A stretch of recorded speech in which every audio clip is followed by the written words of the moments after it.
Hello everyone and welcome to our channel holistic facts.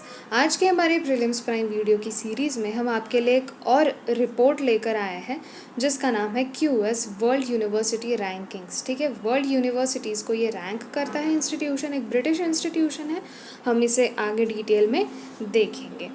अब news क्या थी, तो 17th एडिशन इसकी रिसेंटली लॉन्च हुई है, रिलीज़ हुई है, तो इसके बारे में जानना काफ़ी ज़रूरी हो जाता है हमें एग्ज़ाम के पॉइंट ऑफ व्यू से। अब व्हाट इज़ क्यूएस रैंकिंग? तो क्यूएस का नाम है क्वैकरेली साइमंड्स, जिसे क्यूएस कहा जाता है। ये एक ब्रिटिश कंपनी है जो एनालाइज करती है हायर एजुकेशनल इंस्टीट्यूशंस को अराउंड द वर्ल्ड, ठीक है, और फिर उसके हिसाब से रैंकिंग्स देती है। अब इससे पहले टाइम्स हायर एजुकेशन के नाम से जाना जाता था, फिर उसको 2010 में रीनेम कर दिया गया और फिर क्यूएस रैंकिंग अब कहा जाता है इसे। It develops and successfully implements a method of comparative data collection।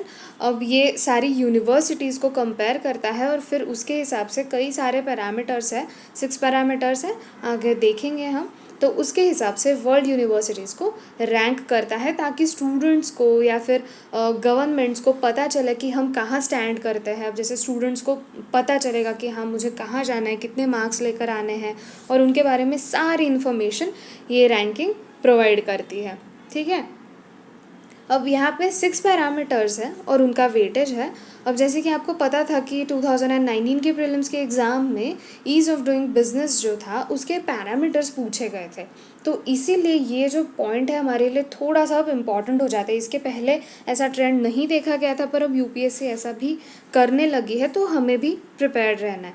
6 parameters जो है उनका नाम है academic reputation, employer reputation, faculty और स्टूडेंट्स रेशियो, साइटेशंस पर फैकल्टी, इंटरनेशनल फैकल्टी रेशियो और इंटरनेशनल स्टूडेंट रेशियो। अब इसको वेटेज के हिसाब से ही अरेंज किया गया है, तो आप इसे अच्छे से देख सकते हैं। अब इंडिया का परफॉर्मेंस कैसा रहा, तो इंडिया का परफॉर्मेंस बिल्कुल भी अट्रैक्टिव नहीं रहा है। Top 3 from India featured in top 200 and their rankings are. अब यहाँ पे सिर्फ तीन इंस्टीट्यूशंस इन टॉप 200 आए हैं इंडिया के, जिसमें आईआईटी बॉम्बे जिसका रैंक इज़ 172, और आईआईसी बैंगलोर है जिसका रैंक इज़ 185, और आईआईटी दिल्ली है जिसका रैंक इज़ 193। ठीक है, अब ये तीनों ने अपना रैंक ड्रॉप किया है। लास्ट ईयर इनका रैंक अच्छा था, अब उन्होंने ड्रॉप कर दिया है। 21 Indian higher educational institutions have found place in among world's top 1000। तो वर्ल्ड के टॉप 1000 इंस्टीट्यूशंस में से इंडिया के सिर्फ 11 इंस्टीट्यूशंस है, 21 इंस्टीट्यूशंस है इस इंडेक्स में। लास्ट ईयर 24 थे। ठीक है, तो और इन सब में से सिर्फ 4 इंस्टीट्यूशंस ऐसे हैं कि जिन्होंने अपना परफॉर्मेंस इम्प्रूव किया है और जिनकी रैंकिंग बढ़ी है, तो ये बिल्कुल भी गुड न्यूज़ नहीं है हमारे लिए।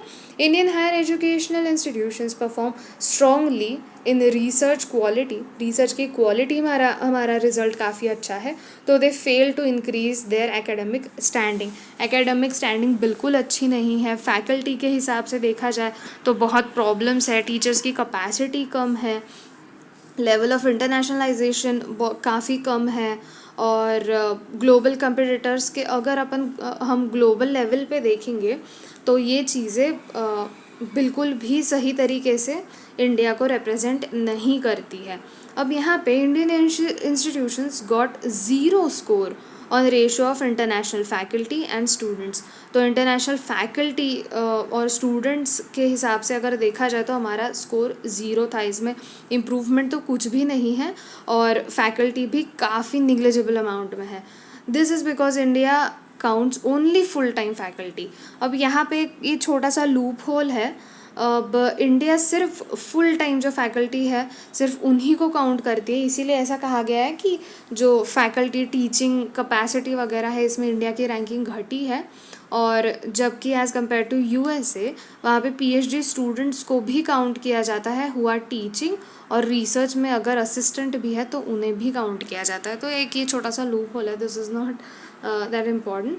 अब यहाँ पे हमारे हिंदुस्तान में इंस्टीट्यूशन ऑफ एमिनेंस स्कीम एक लॉन्च की गई थी गवर्नमेंट के द्वारा, तो इसके बारे में जानना काफ़ी ज़रूरी हो जाता है, तो हम जल्दी से इसका एक रिवीजन कर लेते हैं। ये गवर्नमेंट की स्कीम है to provide regulatory architecture for setting up और अपग्रेडिंग 20 इंस्टीट्यूशंस। अब यहाँ पे प्राइवेट और पब्लिक दोनों ही सेक्टर्स का इक्वल पार्टिसिपेशन है, ये एक इम्पॉर्टेंट पॉइंट है।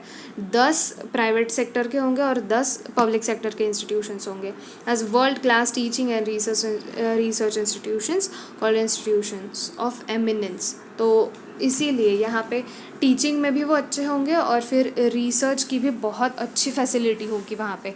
तो अगर कोई इंस्टीट्यूशन इसमें आ जाता है, ठीक है, इंस्टीट्यूशन ऑफ एमिनेंस की स्कीम में, तो उन्हें क्या बेनिफिट मिलेंगे? तो ऑटोनॉमी मिलेगी उनको कि वो फ़ीस वगैरह वो खुद डिसाइड करेंगे, और वहाँ पे कैसे कितने स्टूडेंट्स को लेना है, फैकल्टी कैसी रहेगी, इंटरनेशनल फैकल्टी कितनी रहेगी, ये सारे डिसीजंस वो खुद लेंगे, वहाँ पे किसी और का इंटरफेरेंस नहीं होगा। प्लस ग्रांट जो है वो यहाँ पे पब्लिक इंस्टीट्यूशंस को काफ़ी फ़ायदा होगा, क्योंकि अप टू 1000 करोड़ उन्हें ग्रांट मिलेगी, ठीक है। यहाँ पे प्राइवेट सेक्टर को ग्रांट नहीं मिलेगी, पर पब्लिक इंस्टीट्यूशंस को ज़रूर मिलेगी।